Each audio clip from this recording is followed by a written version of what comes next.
this series, we head to Morocco in search of venomous snakes. It's not the best time of year, but it's cheap, so we thought we'd go and give it a try. This is my third time in Morocco, and there's a few target species that have eluded me in the past. Those being the saw-scale viper, the Egyptian cobra, and the Moorish viper. So these are going to be our main targets for this trip. So, after purchasing some new video and audio equipment, we set out to record our trip. And the start went about as well as expected.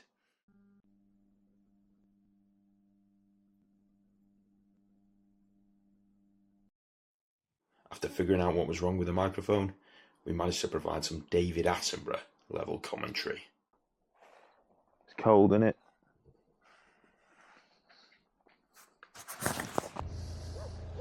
So in typical fashion, we've just realised that the mic was plugged in wrong the whole time, so you've literally just watched us just talking, saying absolutely nothing. But anyway, in case you missed it and you didn't get the gist, as I fall down this slope, Sonny here is photographing Tarantola Chiselier. I'll put some photos in, but I can't be arsed doing all the talking that I've just been doing, so we'll leave it at that. We had some nice friendly military men come and ask us what we were doing, and they thought we were absolutely mental. But other than that, success. Obviously, we wanted to see Tarantola Chiselier. We found Tarantola Chiselier. We'll put some footage in and we'll talk over it in post-processing, but we'll head on a bit further and see what we can find. The helmeted gecko is found pretty much continuously all the way down the coast from Agadir all the way down into Senegal. They're a relatively common species to encounter when road cruising, and it usually gives you a good break from seeing nothing. Right, so we just stopped. We got another Tarantola Chiselier. Just hold him up to the camera. Is that free? That's free now. Lives? Yeah, 3 alive ones and quite a few dead. So that's pretty good to see that these are still active. Let me hold him real close to the camera. That's about the size they get. They're not very big geckos, but they're pretty nice. Probably the nicest gecko in Morocco, in my opinion. Cracking. As we approached 4 o'clock in the morning, we went on one last little hike, see if we could find some bitties, and then we called it a night. Just as we got back to the car, we found this Stenodactylus mauritanicus, a great way to end the night. A common gecko in Morocco, but always a welcome sight.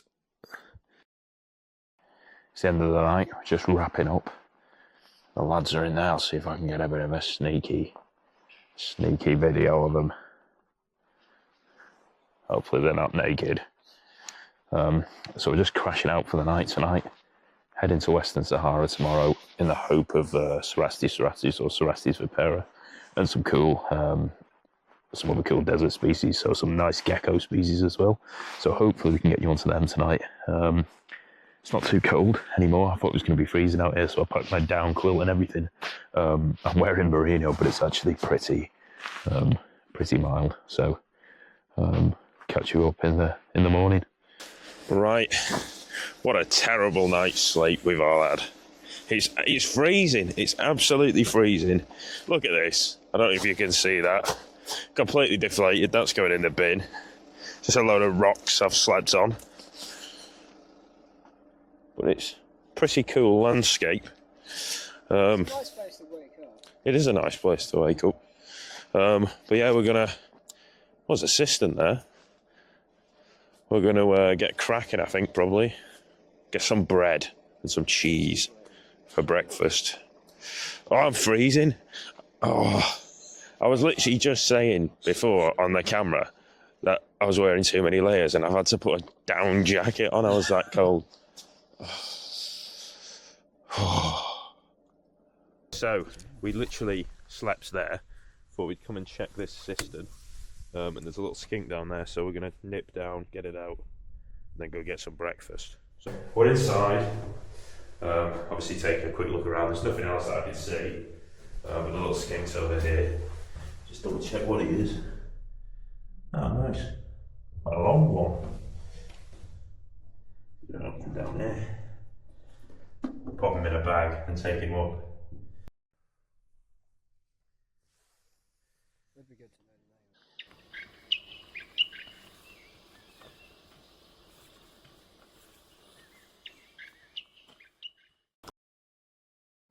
While the lads were photographing the skink, my lack of sleep made me decide that there were much more urgent topics to discuss. So just a quick little travel tip for everyone. When you're out here, especially when you're doing something like we're doing now, where you're not in a hotel room, get some of these toothpaste tabs. These things, absolutely cracking. That, bit of water.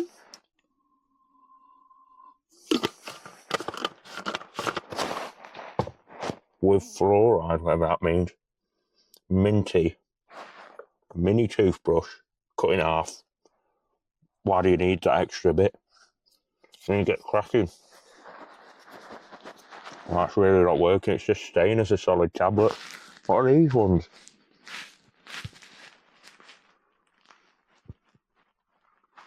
It's just... It's not even...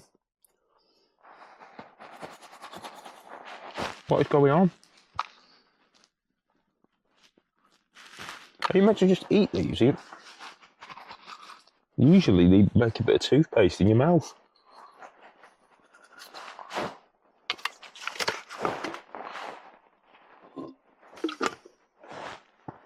Oh, I've accidentally swallowed it with the water. For God's sake. Another one.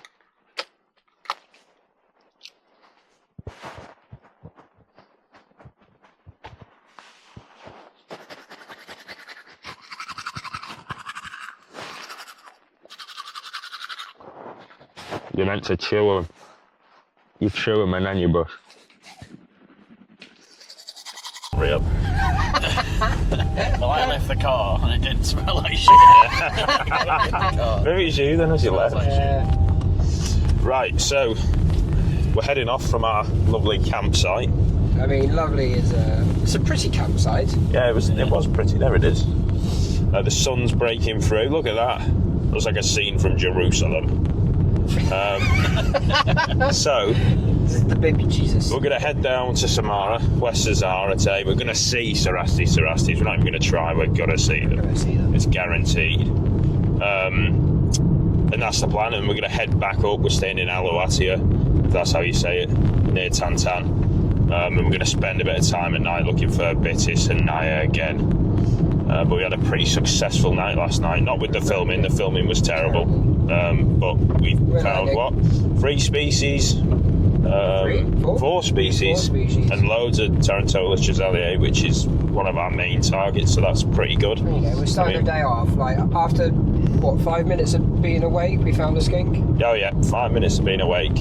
Well, actually, I was awake most of the night. Yeah. But 5 minutes of getting up, check the first cistern, Chalcides polylepis, and we've got another cistern right here, and we'll drive down to it, because we can, I think. Are you sure about that? Yes, I am sure about it. I don't believe in you. I think just up here, there's a little turning. I can come down this nice dirt track. It's all going to tie in nicely with that introduction video. We don't even have to do a cut. There we go. As you can see here. And we're off-road. And we're off-road. We're terrible ground clearance. A lot of, like, are there... And get to it. Oh, nicely smooth road. Oh, shit. Who clears these roads? Well, hang on a minute, gone past it, so look. Is it? Well, what's the point in that? Oh, let's just get out. Right, so we've got our first snake on what is technically the first day. Second system we've checked today, second thing we found. There's also some cool scorpions in there. We think it's Macroprocedon, but we'll get down and take a look. Oh, you want to check the scorpion? How the f*** are you going to get it? Yeah, go, dog.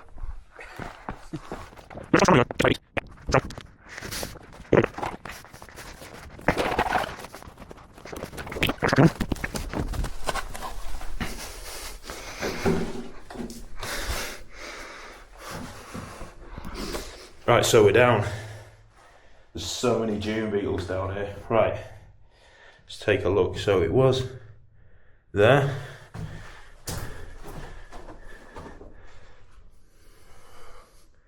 Chuck as my hook.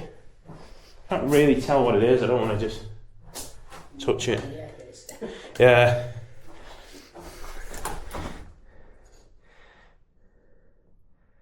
That's macroprotodon, yeah. So that's the macroprotodon brevis, the false smooth snake. You can't probably see it very well, but I'll pass it up to Charlie if I just grab it. And check as well if you come and do these cisterns, all these little cracks. Obviously it's quite cold at night, as we found out. So stuff likes to stuff itself down the side in the cracks. So it's worth checking.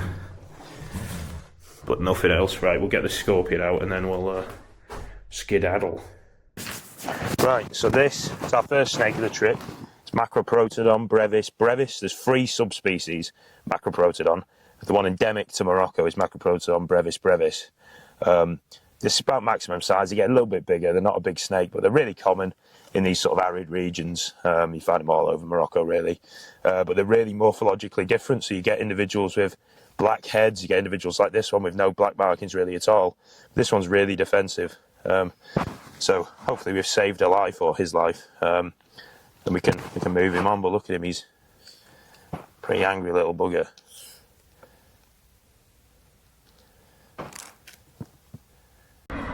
It's a glorious day. The sun is out, fantastic. But we've got a bloody flat tyre. So Charlie's gone off with some random stranger to get a tyre. So hopefully he comes back. If not, it's not that bad, is it really? We'll go and check this cistern because we've got nothing else to do. So, sit rep. What we're doing, this absolute legend's giving Charlie and Sully a lift to the tyre man. Charlie went to the tyre guy. The guy was asleep and he couldn't be arsed coming to us. So now we've got to go to him. He's about 1 kilometre away. So we're just driving super slow. Probably should put my warning lights on actually. And hopefully you can fix it if he can be arsed or if he's not falling asleep again. So fingers crossed, but I don't think we're going to get to Sahara today. Who knows? I'm currently at about 5 miles an hour. It's going to take me about an hour to do this kilometre. Thinking the amount of cisterns we could have checked in this time. It's Sahara by now, probably looking at a Cerastes.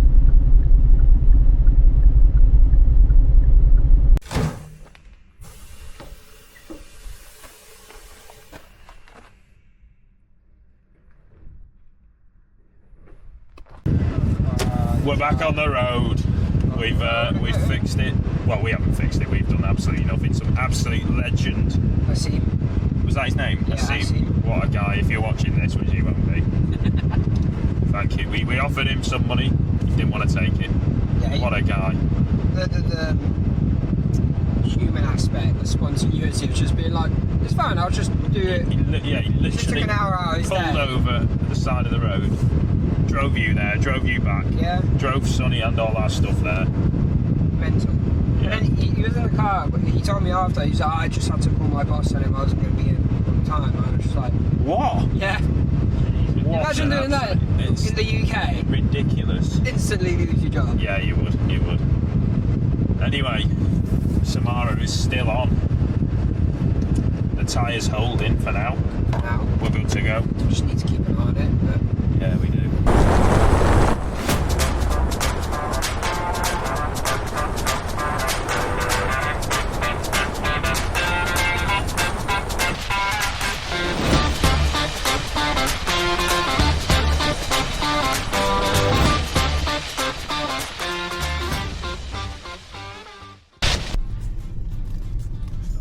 They are bloody brilliant. Really? What is it? They really know how to do a crisp over it. I was going to say the crisp quality has been excellent. Turbinos. Gout flavoured. What? Let's see what it said. Gout chicken. No, good bread for flavour. Oh, is it? Yes. Goût poulet.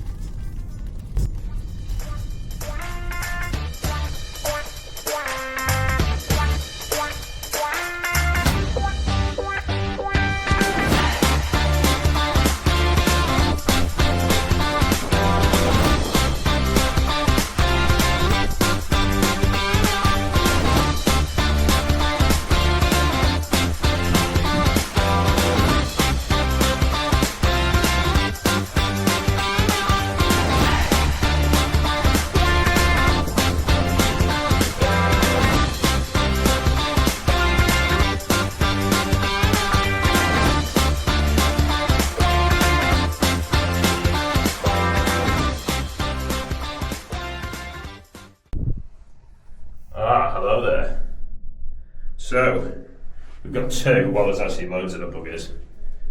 Tarantola annularis, she's pretty much the biggest gecko that you find in Morocco and Western Sahara. Well, you don't get them in Morocco, but into Western Sahara.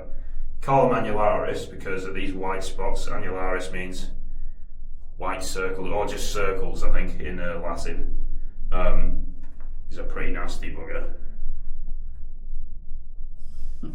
But there's about 5 or 6 in here, and in every system there's one as well, so we'll just let him go. We've had an absolute the tyre is a pain in the arse. What we've been doing is we've been driving, it's been slowly, I don't know if it's even slowly going down, but it dropped at one point, didn't it, in PSI.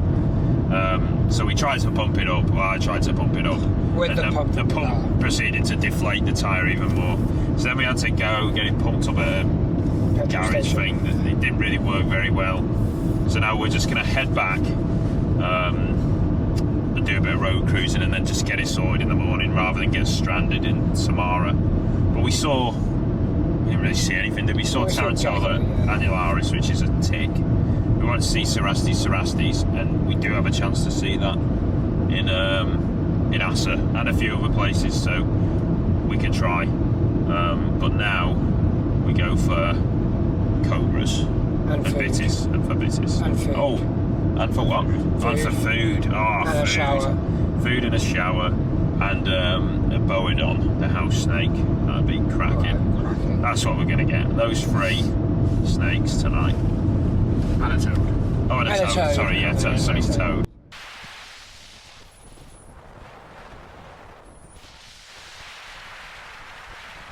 Right, so just on the way back from Esmara, we thought we'd check a few cisterns, and we pulled out this little guy, Shokerai Sanrace, or Samophis shokerai. It's one of the most common snakes in Morocco, but it's quite easy to find in cisterns because what happens is it's a lizard-eating snake. It goes in there after the geckos that live in there, and it falls in and can't get out. But it's a cracking snake. It's one of the best ones in Morocco, so we'll go and let him go. Hopefully we've saved him. It's getting evening time now, so hopefully we can do a bit of cruising on the way back. So if you come over this way, find a little crevice for him to go under. Maybe in here. No, that's shit. Over here. We'll cut this bit out and then we'll zoom in on the release.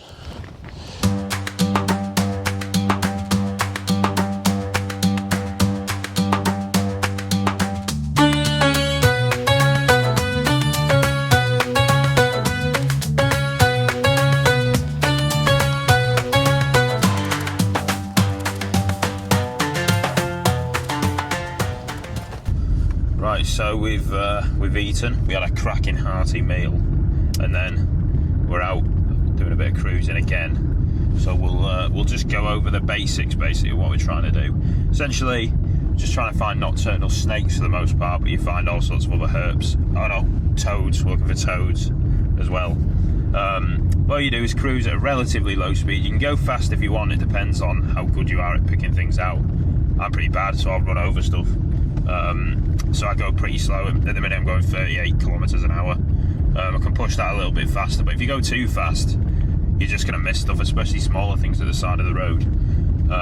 So essentially what we're going to do here, there's a big loop, so we're going to do the loop, and then depending on the time we'll come back again. But if you know good habitat, you can do like a pass of the best habitat, because obviously stuff's crossing the road for the most part.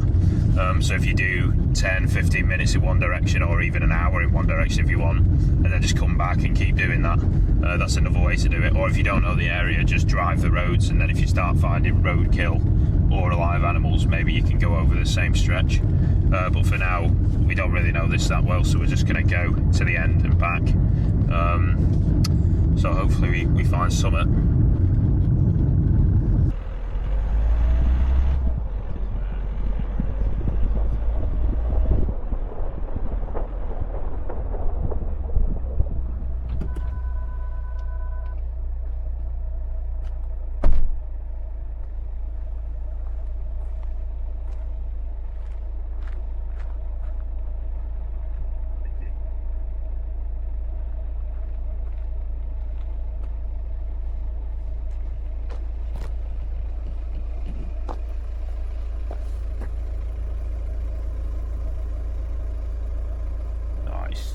So we just hopped out the car for a second. I'll put my torch on so you can see.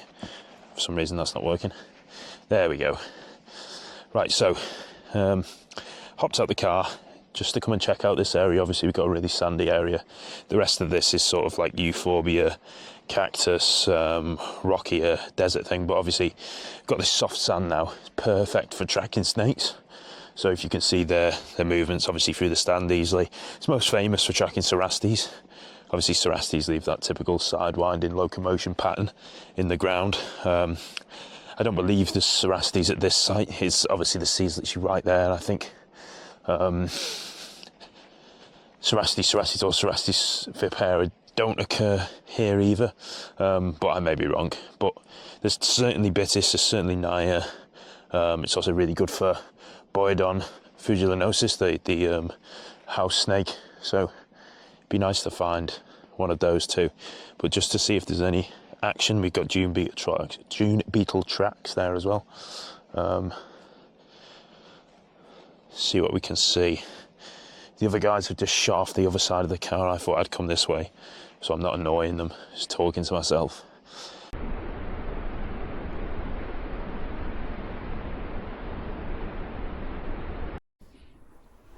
And after a really long, tough start to the trip, all we needed was a well-earned rest.